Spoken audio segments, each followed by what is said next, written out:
Hi, I'm Dan Boyle with OPW. Today we're going to be talking about some of the specifics of the double wall edge bucket.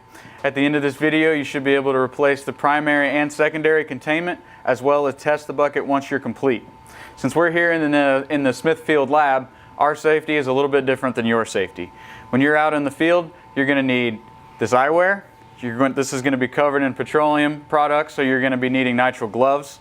You're going to need a high visibility vest, and you're also going to need to barricade your area so you remain safe. You're also going to need to check with your safety manager to be sure that you're in compliance with all of the company rules as well as OSHA guidelines. For this procedure, some of the tools you'll need will be the 1-3100 tool, 9/16 hex socket, a torque wrench, a DW-VAC-test to vacuum test your spill bucket once you're complete. And depending on which insert you're using, whether it's a sensored spill bucket or not, you may also need a wide, flat screwdriver or a chisel, and a 3/16 Allen wrench and wire strippers. For the purpose of today's instruction, we're going to be looking at the 3122 and the 3132, which are the spill buckets with the sensors in the bottoms. Step 1, you'll need to remove the nipple adapter, jack screw kit, and drop tube or overfill prevention valve from the spill container. Step 2, remove the white plastic adapter from the primary bucket. On models with the sensor, push that sensor and wiring down into the interstitial space. Step 3, disconnect the drain valve split ring from the tab on the snowplow ring. You'll need to remove the 8 bolts with the 9/16 hex head from the snowplow ring. Remove snowplow ring and discard the seal. Set the ring, lock washers, and bolts aside. Please note that a seal must be replaced anytime you take off the snowplow ring. Step 4, remove the primary bucket using the 1-3100 tool as shown in tool instruction sheet 202395. When removing the primary bucket, ensure that only the primary bucket is rotating. A visual check by viewing into the hole in the primary base or into the middle of the base can confirm that only the primary bucket is rotating. If the initial installation was installed to the proper torques, the secondary bucket should not rotate.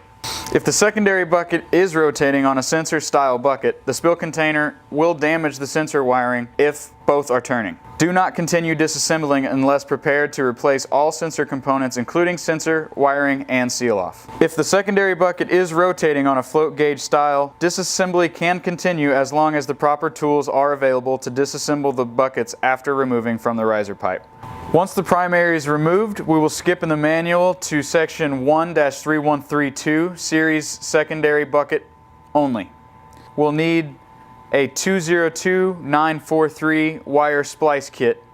Ensure that the sensor is functional. If it's not, it'll need to be replaced. You can test the sensor by flipping it over and checking for an alarm. The alternate test is that you can also dip that sensor in a cup of water as if recreating water in the interstice. Remove the 1 1/2 inch plug from the secondary bucket using a 1 1/4 inch crowfoot wrench on the hex of the plug. Pull the plug into the secondary bucket and cut the sensor wire at least 6 inches below the plug. Remove the secondary bucket using the 1-3100 tool as shown in instruction sheet 202395. Again, please note that a new seal must be replaced before installing a new bucket, and a new seal is included with the bucket replacement kit.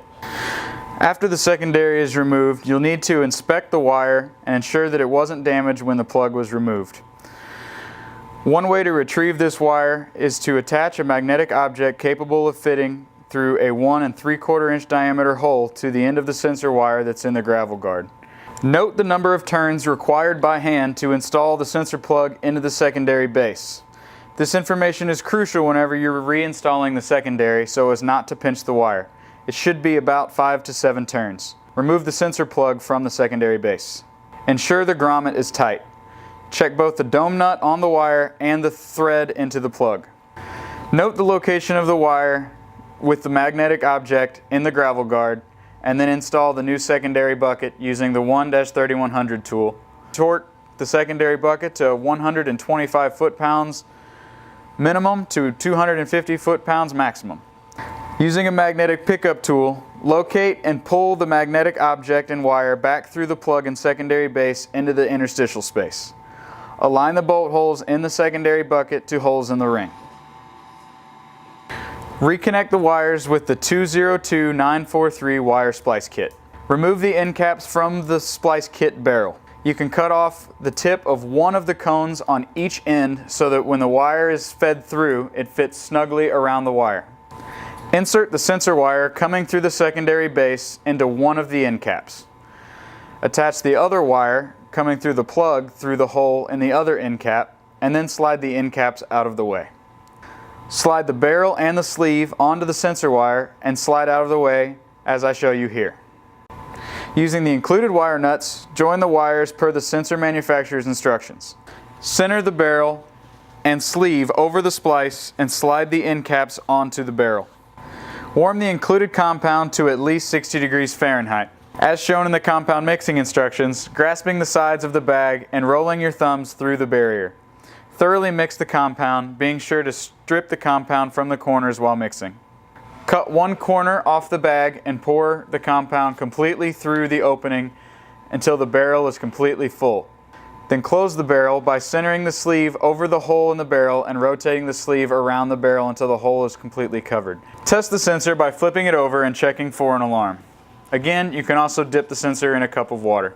Wait at least 5 minutes, then feed the splice kit and excess wire into the gravel guard. Apply pipe dope to the threads of the plug, then wrap the sensor wire below the plug in a counterclockwise direction, the same number of turns as determined earlier. Install the 1.5 inch plug back into the base and torque to between 100 and 130 foot-pounds using your 1 1/4 crowfoot wrench. Test the sensor by flipping it over and checking for an alarm. If secondary bucket was not replaced, a new O-ring must be installed on the secondary base, and the secondary bucket torque should be verified with a torque wrench to again be between 125 and 250 foot-pounds of torque. Lubricate your O-ring with black moly grease. To prevent rotation of the seal, install the 8 3/8 16 UNC set screws into the mounting ring. Thread the set screws in just below the top of the seal.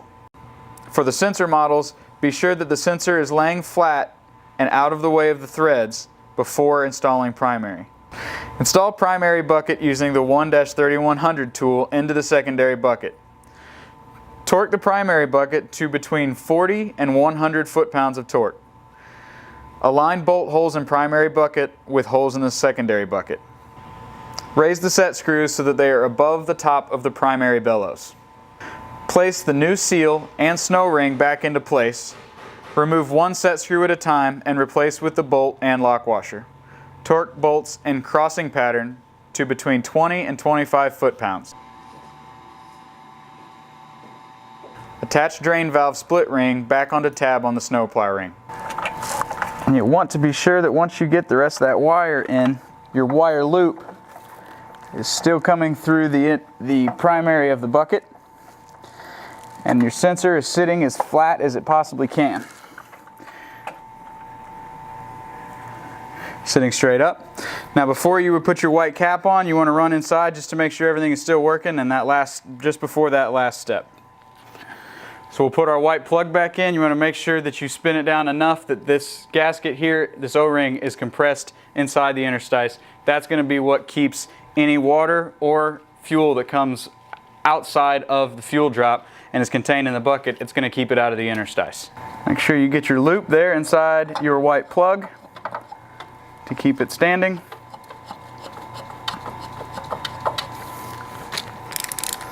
And then get your wide flathead screwdriver or your chisel. Tighten your plug back down. Test your newly installed primary and secondary bucket. To do this, I'm going to switch over to the OPW DW-VAC-test manual and its instructions. Attach the vacuum pump to the gauge assembly using the quick connect fitting. Make sure the test valve is clean and connect the test adapter to the test valve on your OPW double wall edge. Make sure that the ball valve on the DW-VAC-test is open and use the pump to increase the vacuum to -15 inches on the water column as displayed on the vacuum gauge. Close the ball valve when -15 inches of water column is displayed on the vacuum gauge. Allow spill bucket to rest for 30 seconds or so, and if necessary, refill the spill container to -15 inches on the water column.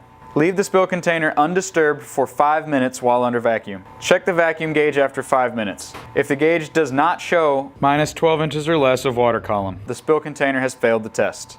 And that's it. Now you've replaced the primary and secondary of your double wall edge without breaking concrete. If you have any additional questions, you can call 877-679-8324 or please visit opwglobal.com for any tech support questions you might have. Thanks for watching.